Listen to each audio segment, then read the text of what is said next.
తెలంగాణ రాష్ట్రంలో పార్టీ నేతలందరూ వరుసగా కాంగ్రెస్ లోకి వెళ్తున్న సంగతి తెలిసిందే.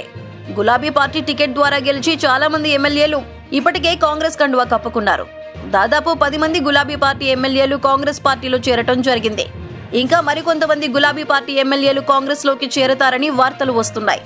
అయితే ఈ చేరికలపై తాజాగా వివాదాస్పద ఎమ్మెల్యే కోమటిరెడ్డి రాజగోపాల్ రెడ్డి సంచలన వ్యాఖ్యలు చేశారు. నోరు తెరిస్తే వివాదాస్పద వ్యాఖ్యలు చేసే కోమటిరెడ్డి రాజగోపాల్ రెడ్డి గులాబీ పార్టీ ఎమ్మెల్యేల కొనుగోలుపై సంచలన వ్యాఖ్యలు చేసి హాట్ టాపిక్ అయ్యారు. గులాబీ పార్టీ శాసనసభ్యులను 5 నుంచి 10 కోట్ల వరకు కొనుగోలు చేస్తున్నామని ఆయన వెల్లడించారు. మీడియా చిట్చాట్లో కోమటిరెడ్డి రాజగోపాల్ రెడ్డి ఈ వ్యాఖ్యలు చేసినట్లు వార్తలు వస్తున్నాయి.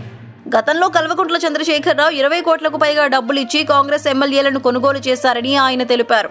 మంత్రి పదవి కోసం తాను ఎలాంటి పైరవీ చేయటం లేదని, నేను పైరవీ చేస్తే ఏకంగా తెలంగాణ ముఖ్యమంత్రి అవుతానని బాంబు పేల్చారు. బీఆర్ఎస్ ఎమ్మెల్యేలను 5 నుంచి 10 కోట్లకు కొనుగోలు చేస్తున్నామని, ఇంకా చాలా మంది తమ పార్టీలో చేరుతారని కోమటిరెడ్డి రాజగోపాల్ రెడ్డి స్పష్టం చేశారు. మా దగ్గర 26 మంది ఎమ్మెల్యేలు ఇంకా రాలేదని, వాళ్లందరూ త్వరగానే వస్తారని తెలిపారు. అప్పుడు గులాబీ పార్టీ ఎల్పీ విలీనం ఉంటుందని వివరించారు. కానీ ప్రశాంత్ రెడ్డి ఇలాంటి నేతలను కొనుగోలు చేయలేమని, మిగతా నేతలను కొనుగోలు చేస్తామని రాజగోపాల్ రెడ్డి తెలిపినట్లు వార్తలు వస్తున్నాయి. దీంతో కోమటిరెడ్డి రాజగోపాల్ రెడ్డి చేసిన ఈ వ్యాఖ్యలు హాట్ టాపిక్ అయ్యాయి.